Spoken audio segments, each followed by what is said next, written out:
Hello, Happy New Year, and welcome to the first Curzon Film Podcast of 2019.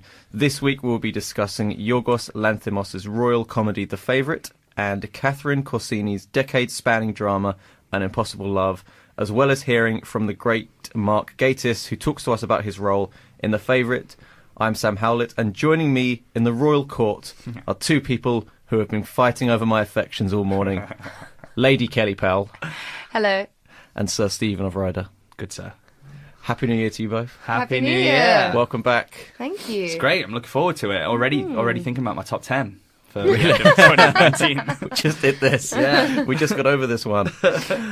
So before you hear from us, let's get straight into it and hear from our guest this week. Since launching his career with the League of Gentlemen, Mark Gatiss has become one of the UK's most prominent actors, writers and comedians. Career highlights including co-writing Sherlock for the BBC and starring in shows like Game of Thrones, Wolf Hall, Doctor Who and The Madness of King George on in the West End.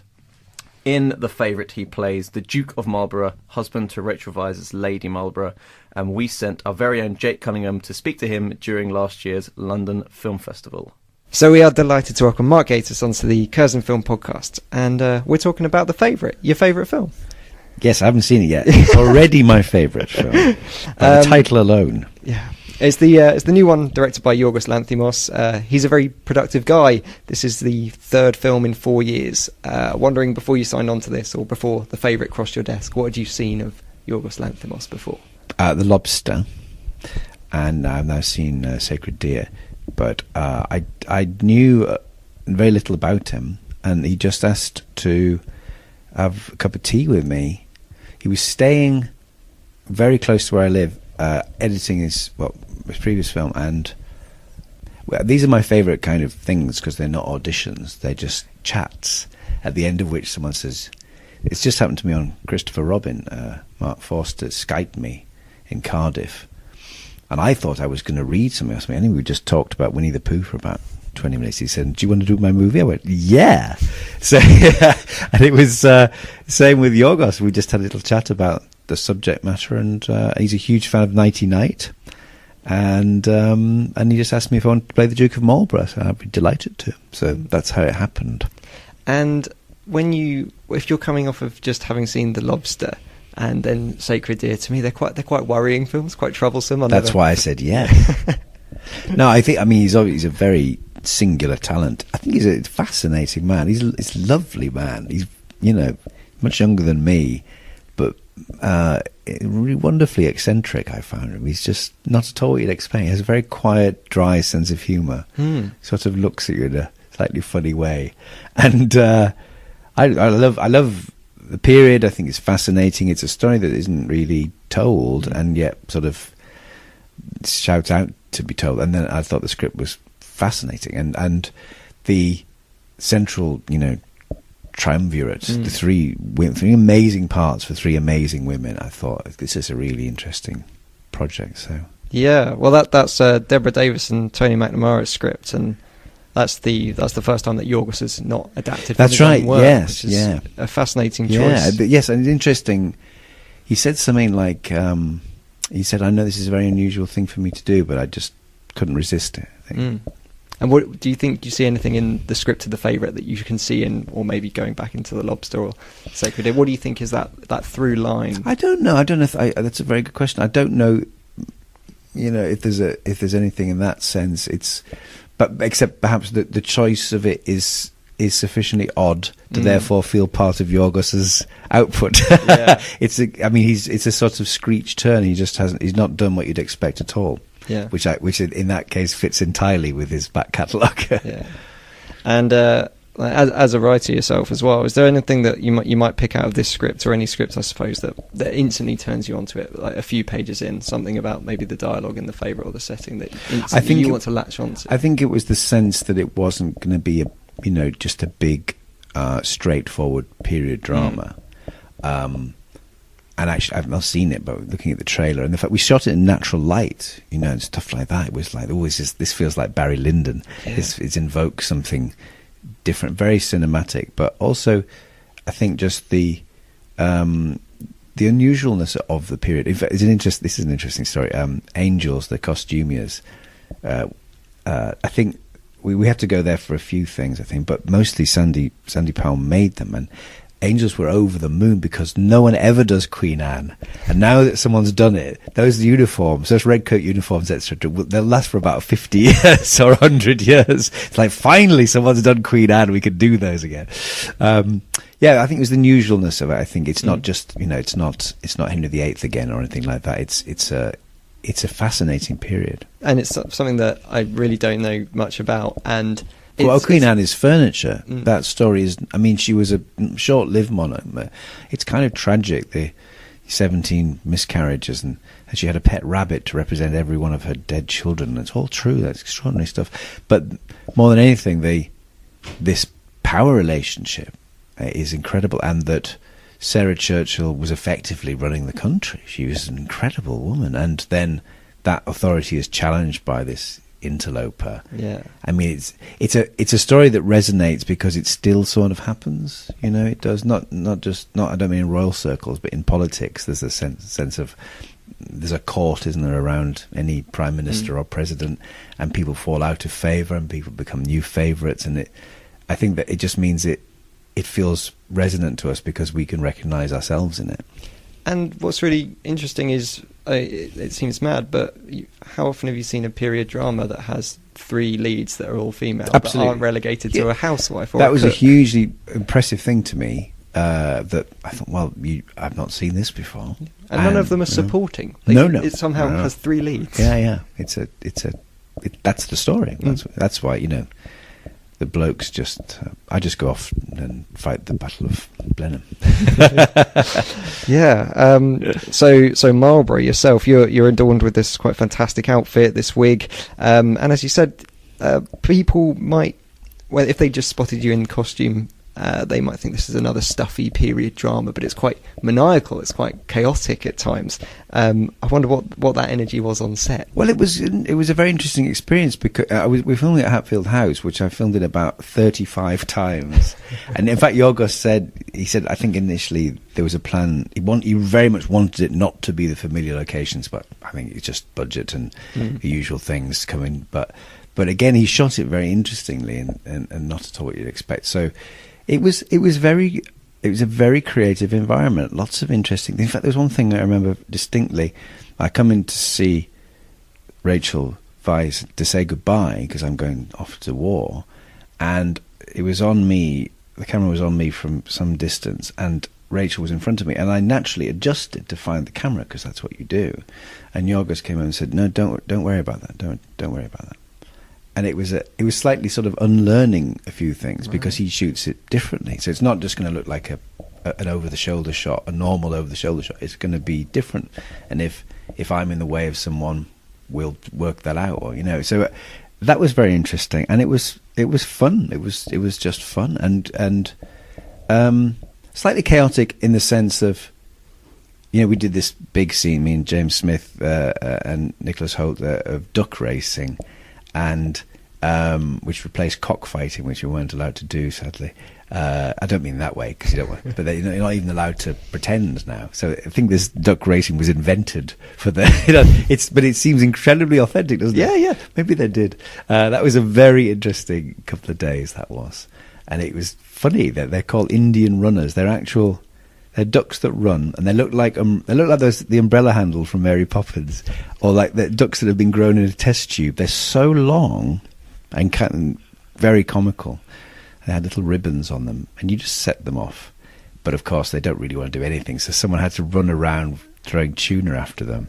And I think after about the 17th hour of duck shit and tuna aroma, I think we'd all slightly got over that. Yeah.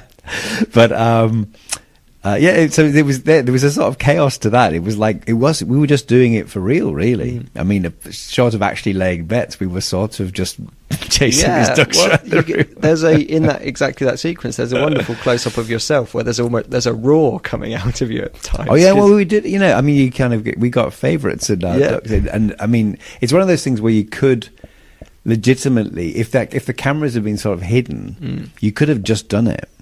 I did a thing years ago with Julia Davis about Fanny Craddock, and we did this huge montage sequence in the Rivoli ballrooms, which was meant to be all these nights out, and it was full of extras doing brilliant like 60s dancing, and we never knew where the camera was.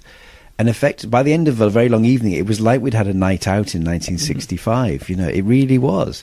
And there's something something unforced about that, which is what this had. You know, eventually, where there's enough atmosphere and people really going for it, then you are essentially doing it. You know. Well, I was thinking from a more technical side of things. There's a lot of fisheye wide-angle camera here, combined with a lot of slow motion. So you're almost working both on a macro level and a micro level. And so I think that brings out a real authenticity in the performances, that it's almost capturing everything from as big to as small as possible. Yeah, and it's, again, as you say, it stops it from feeling stately, which too many period dramas...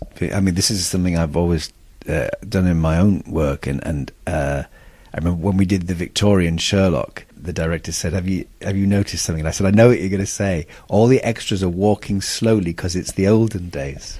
And people do that. And they get an idea that everyone moved like they're in an old film. And it's like, well, they're just the same as us. And some people were in a hurry and some people weren't. And some people fell over, and etc. So it's avoiding those cliches, I think, very much. And it's a mucky film as well. You know, there's a lot of violence and a lot of actual mud and soil and bodily fluids and sex. And it's all authentic, you know.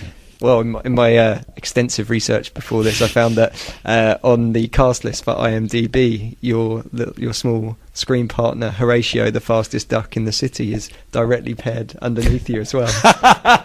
So it should be. When the film premiered at Venice, Olivia Colman, she went home with the Best Actress award, and I've never met her or anything, but I immediately had this immense sense of pride that had happened. She's the queen. Yeah. No, she's always the queen now.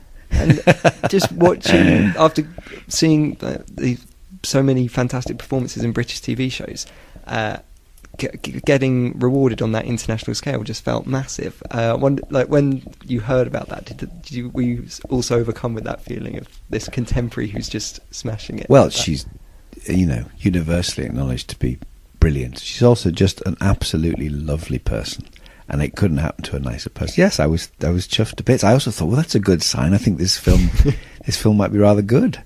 And now, of course, she's just she's working her way through the Queens. I'm about to play George III, and working my way through Kings, maybe Queens one day, I don't know. But it tends to happen. If you play one, you start to play the rest of them. So she's going from Queen Anne to Elizabeth II, and then who knows. But yeah, I was really delighted for her, and it's a very good sign. The film seems to have gone now really well, which is lovely. Yeah. Outside of this film, I saw you tweet that the latest or the new series of Doctor Who is the first time that you don't know what's happening for 13 years.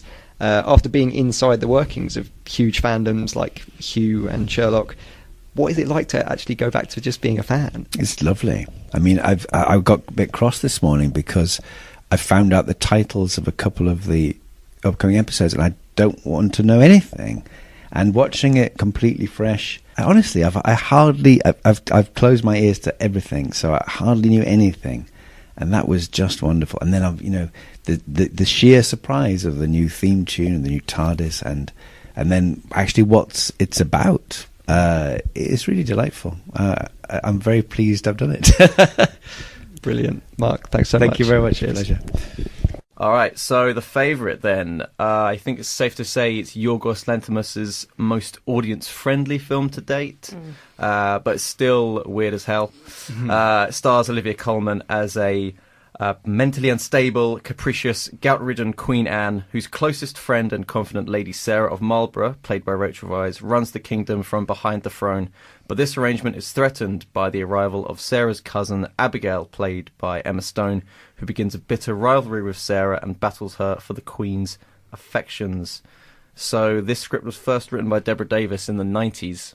We're in the 90s, yeah. was it? I didn't know that. Yeah, and I don't know what that original script looked like, because it has since been rewritten by Tony McNamara. But it's... Yeah, I don't know what shape it would have taken in the 90s a film like this. It's really difficult to Interesting. tell. Yeah. Yeah. I mean, it's still got that Lanthimos kind of stamp all over it. Well, that's what's so interesting, and that's maybe where we should start with this discussion. So let's talk about it as a Yorgos Lanthimos film. This is the first film he hasn't written that he's directed. But do you still think it definitely has that Lanthimos vibe to it? Oh, yeah. 100%. Did you? Yeah. Because I think you can tell it's not his script, because, and not in a negative way. I think this is actually his funniest film. I think it's, for me, it's safe to say it's his funniest film, but only in the way that it made me genuinely laugh rather than made me uncomfortably laugh in kind of disgust, as a lot of his other films have done. But I think that there's the dialogue is the biggest change for me from any of his previous films, in that with Killing of a Sacred Deer and The Lobster, all the way back to kind of Dogtooth, we had this kind of stilted, emotionless dialogue. It's kind Totally. of non-acting. Yes. It's almost like he gets actors like Rachel Weisz and Nicole Kidman and Colin Farrell and says, so you know how you're really good at delivering dialogue? Don't do that anymore. Yeah. Don't be believable. Don't say things that real people would say. I've not written it that way. I want you to be really weird and act like you've never met any of these people before. And there are it's two so things off-putting. There are two things that does. It does throw you off kilter, and what it also does is it allows you to kind of figure out or put your own stamp on what they're saying. Yeah. You don't fill in the gaps with the dialogue. You fill in the emotion. Yeah. And I think that's a really weird, unsettling thing. This film doesn't do that as much. There are moments of it, especially in the first kind of opening exchange, weirdly, between Olivia Colman and Rachel Weisz. The whole "If you love me, love has limits. It shouldn't" is very kind of Killing of a Sacred Deer-esque. Yeah. But after that, when Emma Stone comes in, it does kind of pull together this more kind of emotional.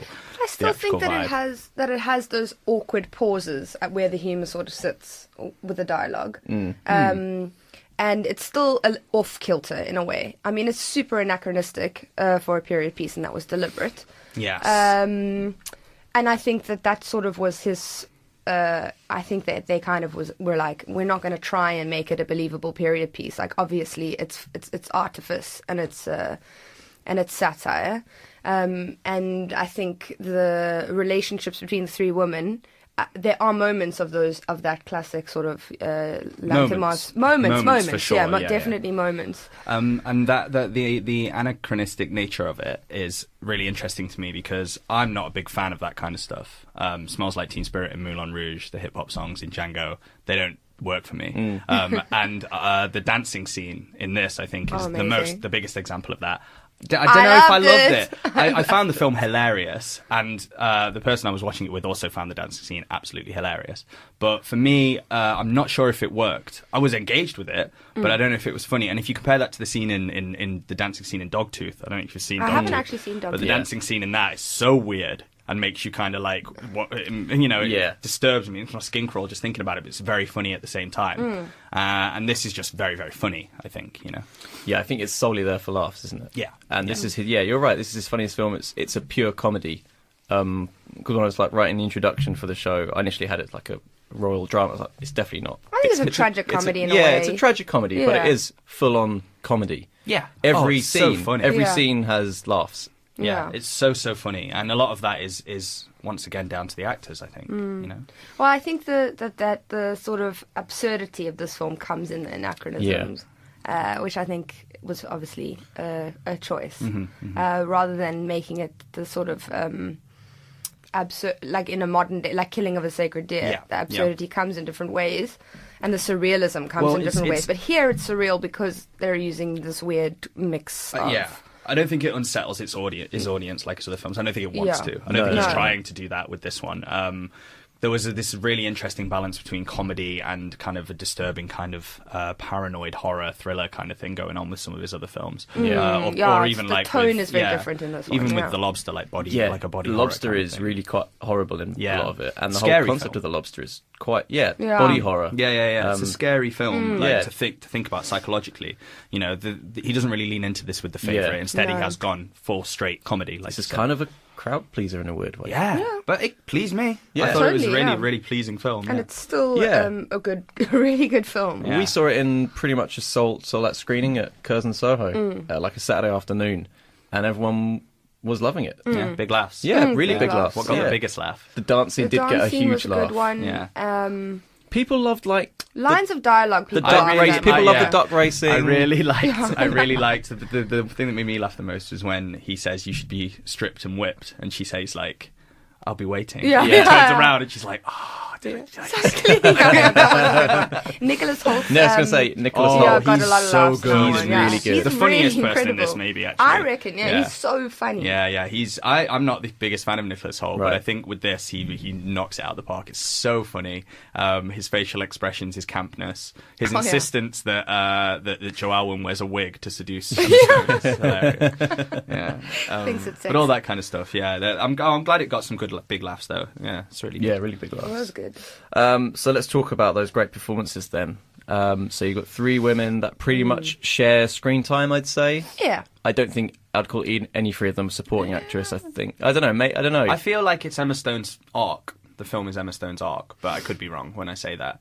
But I feel like It could easily be all three. Well, because you Oh, yeah. you messaged me last night. You know, yeah, what I did you message me? I said Can you that I was word for word? I said that I was going to be standing Emma Stone as the best performance in this film, and I truly believe it. I think Yeah. that all three of them are excellent. Yeah. I do. I think Olivia Colman slots effortlessly Oh, into the she's role of so the Queen, with very little regard for her kind of physical appearance in it as well. She just looks gross. Well, at committed. times. Yes. Yeah, very really much so. committed. Oh, the cake. Oh, The the cake is amazing. Horrible.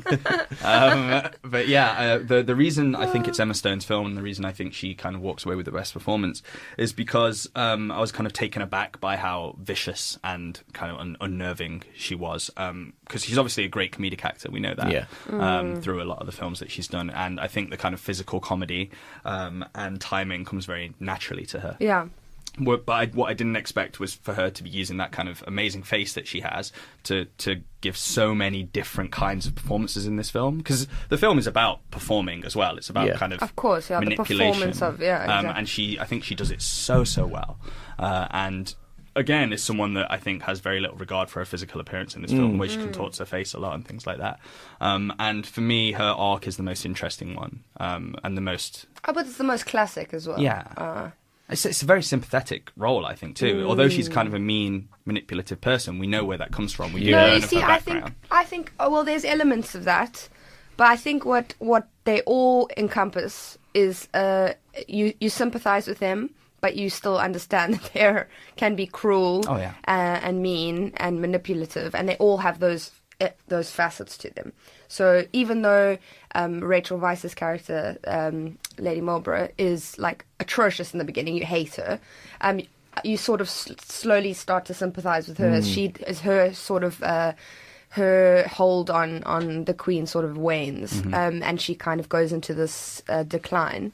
And then the opposite happens, I think, for me with Emma Stone's character, is that you first sympathise with her and you understand her motivations, and then as she starts to get what she wants, she becomes a mean person, and then you don't like her so much towards the end. Yeah. I So think, opposites happen to me. They're kind of parallel stories. But all three of them are women who are being manipulated by men in like their kind of role, and I think they end up manipulating each other by lashing back No. out. I think you don't think so. Well, obviously, Like, of Emma the Sto- time, yes. Yeah. Like, obviously, that is what the context of the film is. But what I really like that he does with this film is that the men are idiots. The men are bumbling They're morons. absolute idiots, Yeah. and they're Nicholas really being Hoult, pulled and tugged by the Jerry women. from the Thick of It. yes, yeah. I haven't he's seen him there. for ages. I was so glad when he was there. I think what makes He's also playing Jerry from the Thick of It in the film. Oh, that's the only character you can play, I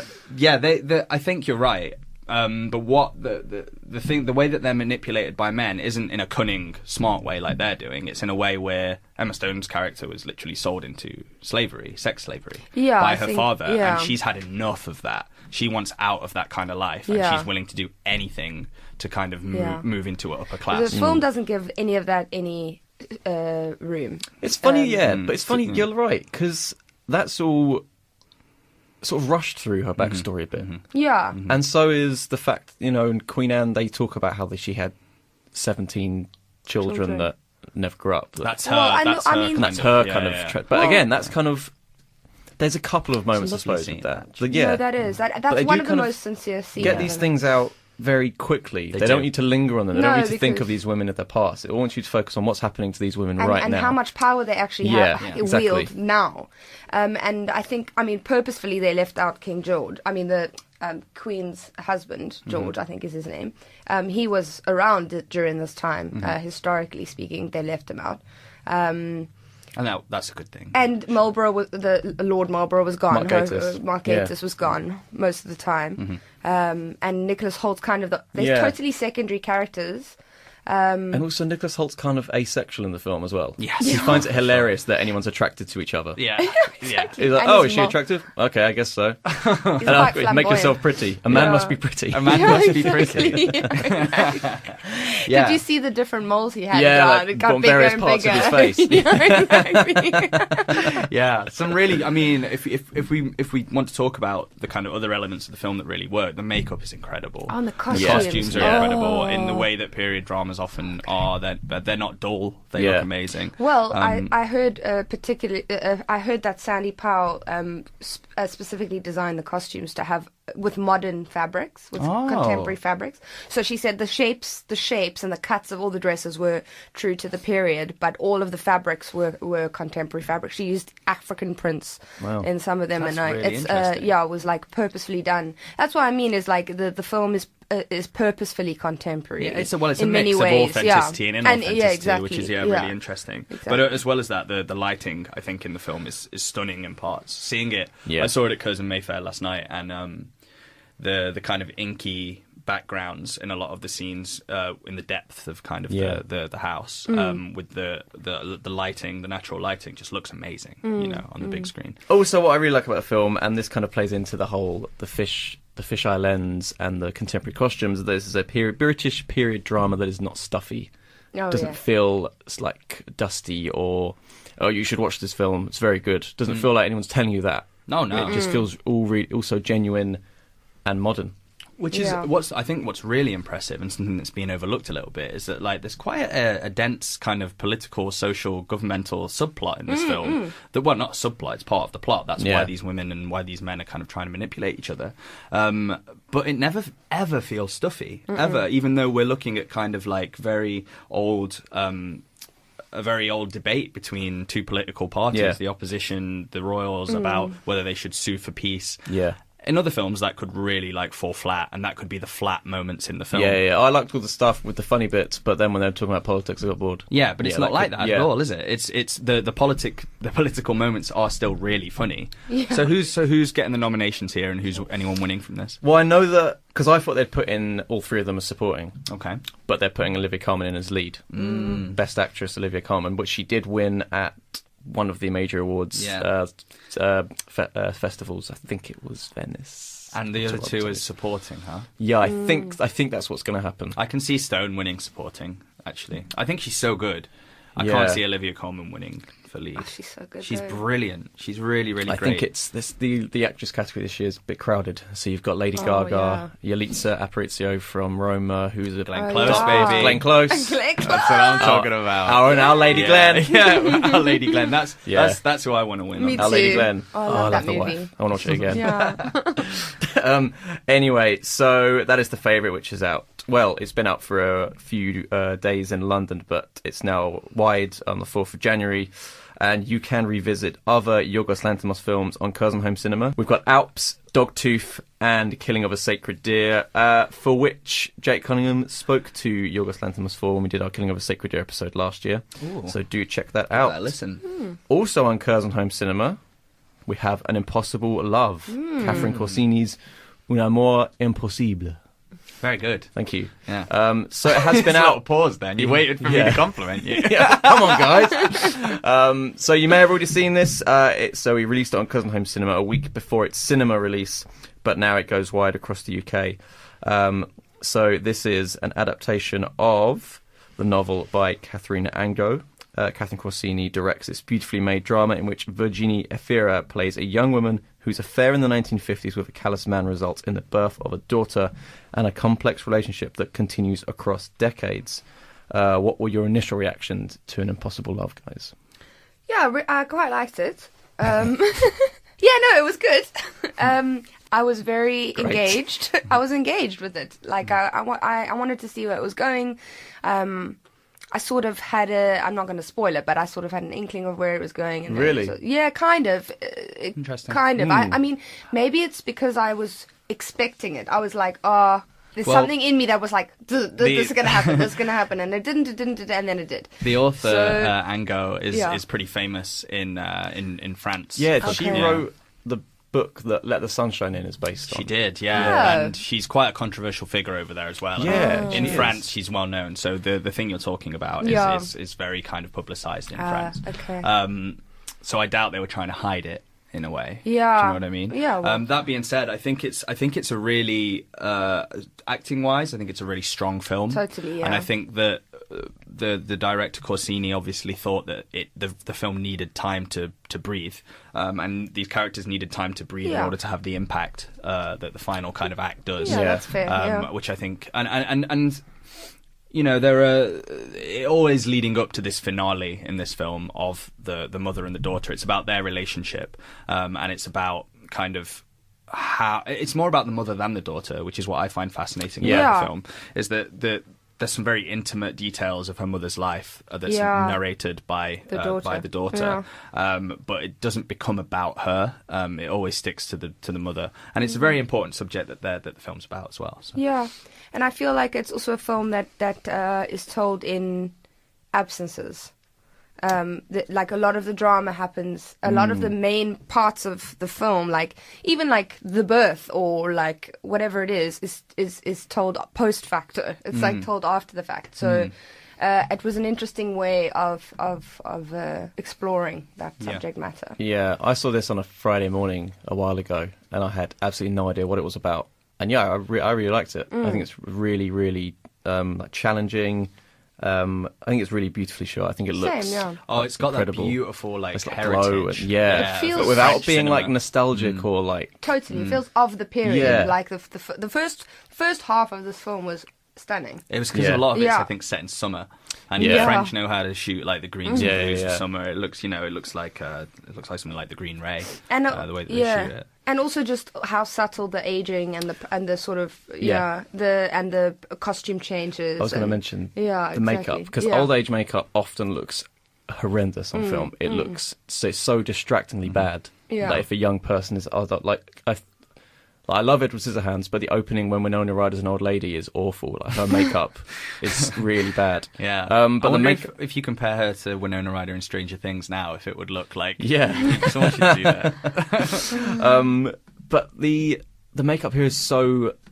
I suppose it's because it's a gradual shift and it's a long film, so you really feel like these characters are aging in front of you. Yeah. But the way they change Virginia Fira's face, I mean, I don't know how old she is, but I'm guessing they make her look younger and they make her look older. Yeah, that's my guess. And She's that's definitely got just- some like chubby cheeks when she's Yeah, younger, they- and that kind of thins out Yeah. when she gets older. It's very clever makeup. It's really clever is makeup. clever, But yeah, I feel like it was authentic. It like felt very believable.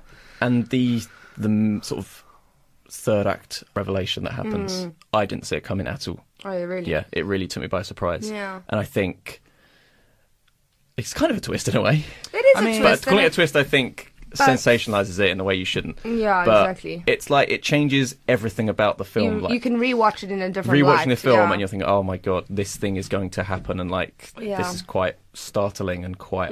For me, this film definitely kind of took from other films that I've seen very recently. No, I won't mention one of them because it does kind of harken to what the film's about. There's one particular sex scene that's it looks unsimulated when you're watching it. Yeah. And it reminded me very much of like Catherine Breillat stuff, the way that it's shot in the darkness, kind of the intimacy of it. And I think that those scenes, I really like it because a lot of time people say that sex scenes aren't fully necessary in films. But for me, there's a kind of intimacy emotionally and sexually that helps you realise why this woman was so infatuated and so involved with this man, and how that kind of his blinded grasp her on to her, a lot of yeah. things. I think it's really useful and a really well made sex scene. Yeah, I agree. Yeah. I think that's sort of indignant of the whole film as well. Just really beautifully crafted, really beautifully made, nice to look at, but also with a really kind of tough undertone. Yeah, that you and really, it pulls you in this film. yeah, it slowly. really slowly reels you Yeah. in. And Yeah. by the end of it, you've really been put through the ringer of a Yeah. lot of different Obviously, feelings and. like, I'm sure that the director knew that making such a long film, 2-hour, 20-minute film of a kind of emotional family drama is a risky thing to do. Yeah. She's not sitting there thinking like, oh, it needs to be 2 hours, 20 minutes. No, for sure. But I think she knows very well that by making it so long and making it slowly pull you in, it has Yeah. more of an emotional impact. Absolutely. So that is Catherine Corsini's An Impossible Love, which is out now in cinemas and on Curzon Home Cinema. But if you head over to the blog, you may not know the name Vasilis Marmatakis. Of course I do. Well, let me tell you, he is Yorgos Lanthimos' poster designer. Oh. He's designed every poster for a Yorgos Lanthimos film, and for me, if you walk on the tube or anywhere the past few weeks, you've seen those massive favourite posters with that like They're great. the beige background. good. Is so good, and like the one where they're sitting on Olivia Colman's face, like with a measuring tape. Yeah, really good. And then the Killing of a Sacred Deer posters were astounding. Black Yeah, silhouette thing was Yeah. brilliant. Yeah, so cool. yeah. So he talks us through each design for each of those films for the posters. So if you're Oh, into very that cool. kind of stuff, head over to the blog. And if you've got any thoughts on The Favourite or An Impossible Love or any other recent releases, do let us know by emailing podcast@curzon.com for next week's show, or tweet us at Curzon Cinemas. You can find us on iTunes, Acast and Spotify. You can subscribe, leave a review and a comment. You can follow Stephen on Letterboxd. Yeah, Hydra 815. You can follow Kelly on Letterboxd. Kelly P Triple E. And I'm on Twitter at @SamHowlett_1. So it's goodbye from Sir Stephen of Ryder. Au revoir. Goodbye from Lady Kelly Powell. Bye bye. And it's goodbye from me. Thank you very much for listening.